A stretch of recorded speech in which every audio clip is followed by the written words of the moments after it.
আমি আসবো 2 হাত। না না, আমার কিচ্ছু লাগবে না, এগুলো তুমি আসবা হাঁটতে হাঁটতে, আমি রব্বুল আলামিন রহমত আর মাগফিরাত নিয়ে আসবো দৌড়তে দৌড়তে। তুমি যদি রাতে আসো, আমি রাতেই আসবো। তুমি যদি দিনে আসো, আমি দিনেই আসবো। In আতাইতানি লাইলান আতাইতুকা লাইলান, in আতাইতানি নাহারান আতাইতুকা নাহারান। আল্লাহ বলে, বান্দা তুমি গুনাহ নিয়ে যদি মাফ চাইতে রাতে আসো, আমি মাগফিরাত নিয়ে তোমার কাছে রাতেই আসবো। তুমি গুনাহ নিয়ে যদি দিনের আলোতে আসো, আমি মাগফিরাত নিয়ে তোমার কাছে দিনের আলোতেই আসবো। ইয়া ইবনা আদম লাউ বালাগাত যুনুবুকা আনানাস সামা সুম্মা ইস্তাগফারতানি গফারতু লাকা ওয়ালা উবালি। আল্লাহ বলেন হাদিসে কুদসি, হে বনি আদম, যদি তুমি গুনাহ আসমান পর্যন্ত ছুঁয়ে যায়, অতঃপর যদি আমার কাছে তওবা করো, ইস্তেগফার করো, 3 সিদ্ধান্ত দাও যে আল্লাহ গুনাহ ছেড়ে দিলাম, আল্লাহ আর করব না, ওয়াদা দিলাম, আল্লাহ আমি লজ্জিত, মাফ চাইলাম, আল্লাহ বলেন আসমান ছোঁয়া গুনাহ আমি কোনো পরোয়া না করে নগদ মাফ করে দেব। এখন মাফ, এখন অ্যাডভান্স, এখনই মাফ। চোখের পানি ঝরবে এদিকে, আমি রব্বুল আলামিন আমল নামা থেকে গুনার দফতর মুছে দেব তাৎক্ষণিক সাথে। লাউ আন্নাকা আতাইতানি বিকিরাবিল আরদি খাতায়া লা আতাইতুকা বিকিরাবিহা মাগফিরা সুম্মা ইস্তাগফারতানি লা তুশরিকু বি শাইআ লা আতাইতুকা বিকিরাবিহা মাগফিরা। আল্লাহ বলে, বান্দা জমিনে বালু কণা যেই পরিমাণ, বালুর কণা, এই জমিনে পৃথিবীর মধ্যে বালুর কণা কয় লাখ হইব? 10 লাখ, 10 লাখ, 10 কোটি। আপনার 14 গোষ্ঠী কন্যা পারবো? কথা বলেন। তো আল্লাহ তাআলা বলেন, বান্দা জমিনের বালুর কণা যেই পরিমাণ, তোমার গুনাহ যদি হয় সেই পরিমাণ, সেই গুনাহ নিয়েও যদি তুমি আমার কাছে আসো, আর শিরিক মুক্ত ঈমান নিয়া, আমার সাথে আর কারো শিরিক করো নাই, শিরিক মুক্ত ঈমান নিয়ে যদি তওবা করো, 3 শর্ত তওবা। তওবা মানে 3 জিনিস। কয় জিনিস? আবার বলেন। 1 নাম্বার গুনাহ ছেড়ে দিলাম, বলেন। 2 নাম্বার আর করব না, ওয়াদা দিলাম। 3 নাম্বার লজ্জিত, আমি মাফ চাইলাম। এই 3টা হইতে হবে একসাথে। আল্লাহ বলেন, এরকম তওবা যদি আমি পাই, আমি তো দিল জানি, আমি যেমন মুখের কথা বুঝি, আমি তোমার অন্তরের কথাও বুঝি। আল্লাহ বলেন, সত্যিকারে এমন তওবা যদি হয়, তাহলে আমি আল্লাহ সমপরিমাণ মাগফিরাত নিয়ে তোমার কাছে আসব। হ্যাঁ, শর্ত হইল তওবা তওবার মতো হইতে হইব।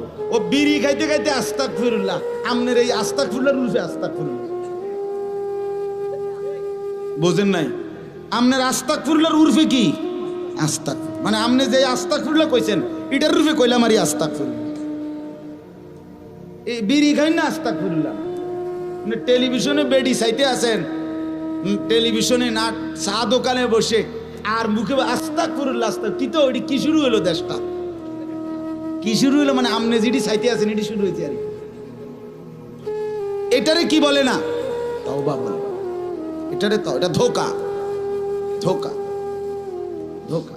ছেড়ে দেওয়ার কোনো মানসিকতাই নাই, গুনাহ ছাড়লো না, মানসিকতাও নাই, এমনি বলতেছে আস্তাগফিরুল্লাহ। এটা হবে না। তওবা হয় 3 জিনিসে। ছেড়ে দিলাম, আর করব না, ওয়াদা দিলাম, লজ্জিত, আমি মাফ চাইলাম। আল্লাহ বলেন, এমন দিল ওয়ালা তওবা যদি আমি পাই, তো আমি 90 বছরের গুনাহগার পাপীকেও 1 নিমিষে মাফ করে দেব। আল্লাহ আমাদেরকে তৌফিক দান করেন, আল্লাহ আমাদেরকে বুঝ দান করেন। এজন্য বাপ আমার, বন্ধু আমার, আমি প্রতিদিন কিছুক্ষণ সময় ব্যয় করি এই কথার উপরে যে মনোযোগ চাই, আন্তরিকতা চাই। মসজিদে জুমার বয়ান হয়, মুরব্বীরা প্রথম কাতারে, এই বাপ চাচা জেডারা, হুজুরের ওয়াজ শুরু, এবারে জুরানি শুরু। এই যে গেড়ি হালাইলো, মানে গাঁট, এই যে জুরানি শুরু। এবার হুজুর যতক্ষণ ওয়াজ করে, হাবড়া জুড়াই তত। এরপরে হুজুরের ওয়াজ শেষ, ওনার জুরানি শেষ। এখন যদি ওনারে জিগান চাচা আজ জুড়াইতেন না, তখন উনি বলবো আমি তো জুড়েলাম হইলে, কিন্তু হুজুরকে ওয়াজ বন্ধ করলো, তো হুজুরের দোষ। হুজুরের কোন আরো ওয়াজ করতো, তাহলে আমার জুরানিও দেখেন। আজীব মানুষ, আজীব মানুষ। এমনি আসলে এমনি শুনলে কিয়ামত পর্যন্ত পরিবর্তন হবে, দিল বদলাবে না। ছেলেরা মসজিদের পিছন দিক দিয়ে বসে এই ঠেলা ঠেলি, ধাক্কা ধাক্কি, খুসাখুসি, কেউ শার্ট ধরে টান দেয়, কেউ টুপি ধরে টান দেয়, কেউ প্যান্ট ধরে টান দেয়, কেউ মোবাইল টিপে, কেউ হাসি মজাক ফালত্রামি। এই ফালতু কাজ করলে এভাবে যদি সে 50 বছরও মসজিদে আসে যায়, তার জিন্দিগির কোনো পরিবর্তন হয় না বাপ। এজন্য আজকে আমি সবসময় বলি, বাস্তবিক অর্থে যথাযথ আন্তরিকতার মনোযোগ থাকলে, আগ্রহ থাকলে, মানার মানসিকতা থাকলে, খোদার কসম আমাদের মসজিদগুলোতে প্রত্যেক জুমার নামাজে ইমাম সাহেব এবং খতিব সাহেবরা যেই বয়ান করে উম্মতের হেদায়েতের জন্য, এই বয়ানই, জুমার বয়ানই যথেষ্ট। কিন্তু সত্যিকার সমস্যা কোথায়? মানসিকতা নাই, দিলের মধ্যে অনুভূতি নাই, মানার কোনো প্রেরণাই নাই। আমরার হুজুর, আমরার ইমাম সাহেব, আর এবার আর কিতা করবো, এবার কিতা করবো, আপনার ইমাম সাহেব হয়েছে দেখতে আমরা হচ্ছে গেছে। এটা একটা অসভ্য কথা না? বলেন না কেন? এটা কেমন কথা বললেন? আমরার ইমাম সাহেব অনেক সময় মাহফিলে বহুত পর আফসোস লাগে, ও বলে যে হুজুর আসরের পরে কেউ ওয়াজ করবো, আমরার ইমাম সাহেব হেরা টুকটাক কিছু কথা টথা কইব। মানে এটাকে যেভাবে বর্ণনা করে, মানে এটা ফালতু। এটা কোনো ইনসাফ হইল? কথা বলেন, এটা ইনসাফ হইল? আল্লাহর কথা যে বলে, যখন বলে, এলাকার হোক আর চাঁদের দেশের হোক আর মঙ্গল গ্রহের হোক, খোদার কসম আল্লাহর কথা যে বলে সেই দামি, সেই সম্মানী, তারটাই মূল্যবান। তিনি ইমাম হোক, তিনি খতিব হোক, এলাকার হোক, দূরের হোক।